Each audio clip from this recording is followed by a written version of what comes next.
So I'm here with a new friend of mine, assistant professor of psychology here at UWG, Nisha Gupta. And we're going to be talking about something that may not be first on everyone's mind when they think of discussions with psychology professors, and that's filmmaking and film directing. Discuss this film that you directed.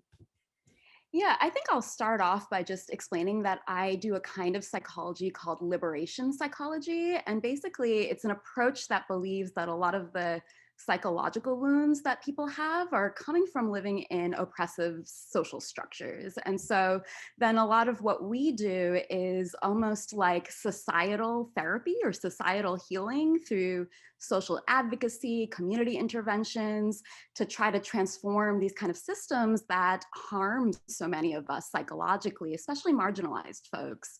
And so one tool that we use to do that is the arts, right? Especially film. And you can think about, film has so much psychological power. And some of the best filmmakers in the world, I think, have this astute psychological intelligence to really make the audience feel something really differently after viewing the film. And so my argument is kind of like, okay, if filmmakers have always been these makeshift psychologists, why can't psychologists become filmmakers, right? Yeah.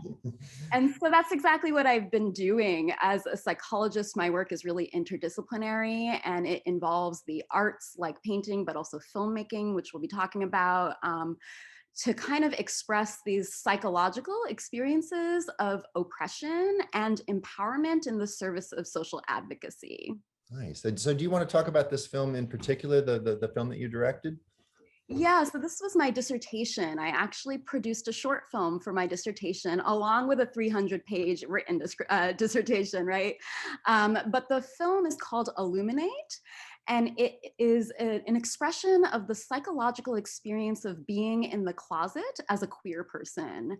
And the way that I did this filmmaking was actually unique in that I developed a research method for it, which I'm calling cinematic phenomenological research. And that sounds really fancy, but phenomenological research is basically a method of qualitative research that collects people's like intimate stories of lived experience as data to try to really understand how people really deeply live through certain human phenomena. And so in this case, I researched what's the lived experience of being in the closet as a queer person? What does that really feel like? And I interviewed 5 research participants that identify as non-heterosexual. And I interviewed them about these concrete experiences in their lives in which they felt psychological suffering from the closet. And here's the interdisciplinary psychology stuff is I took them through a therapy technique in the interviews called focusing. And focusing is a technique that believes that our bodies actually carry a lot of insight and wisdom about our human experiences. And so it tries to invite people to language their experiences through their bodily sensations. Hmm.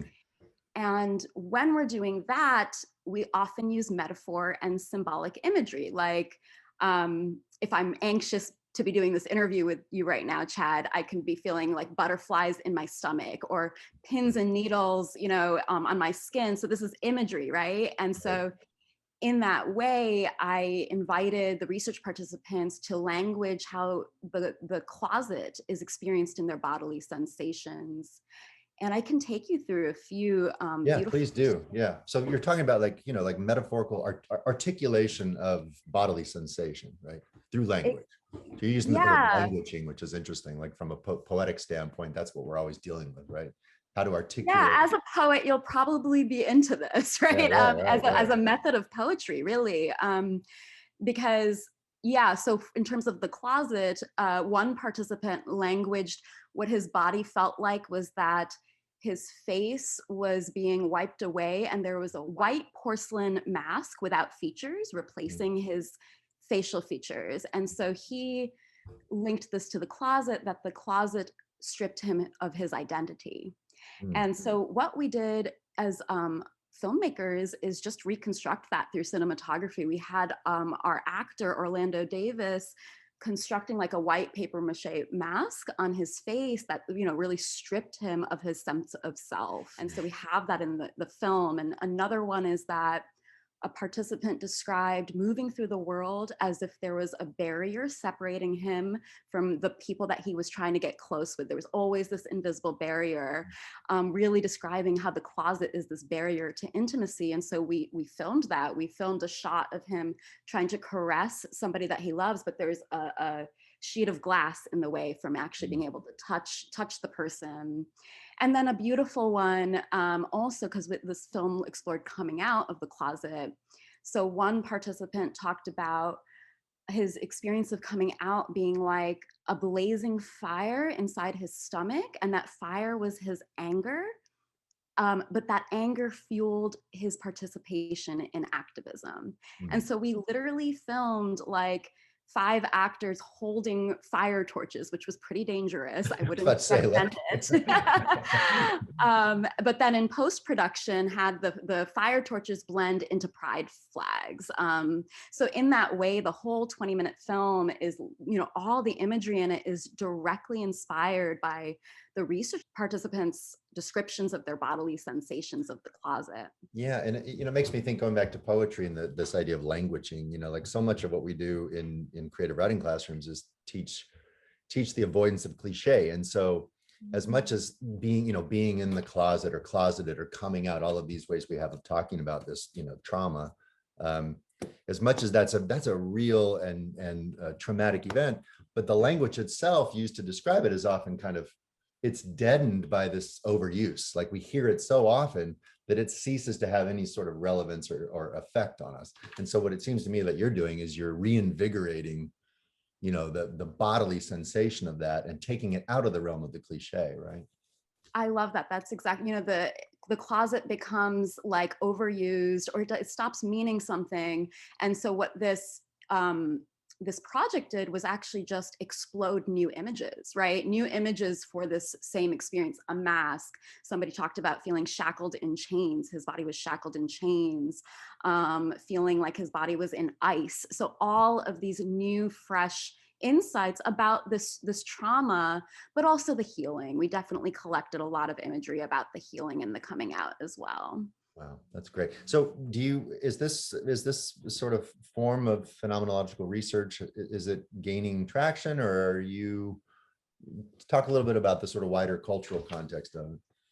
I think that's a lot of my research agenda, honestly, as a researcher, as a professor, is teaching and advocating for arts-based phenomenological research. So this is something that I am delighted to teach my students. Like, they've made phenomenological films using this methodology that I'm teaching. I'm trying to publish about it. So every time I make an artwork, a body of art about a research study, I always have the academic publication to advocate for the method, and then the public dissemination. And I think ultimately, my hope is that we as academics can really indulge in public scholarship more, and that's supported, right, beyond academic journals, so that we can Sure. really make an impact on society as a whole. Wow, it's a fabulous project, Nisha. I appreciate you taking time to talk to us about it today. Yeah, I appreciate you inviting me, and I think there's a lot of therapeutic potential in the arts, and so this is Yes. a cool place for us to collaborate. Yeah. Thank you. Mhm.